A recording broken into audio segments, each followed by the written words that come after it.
We understand what is beautiful. Krishna is the definition of beauty, epitome of beauty. But at the same time, the beauty in this world does not exist. And this is a very big challenge in spiritual life.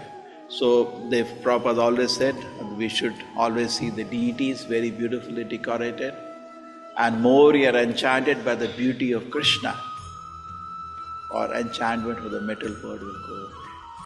More just like we hear the holy name, we don't want to hear film songs. Correct? We lose the taste, but then we have to taste the holy name for that. We taste the beautiful deities, decoration by devotees. We see that, and gradually our taste for the material beauty disappears.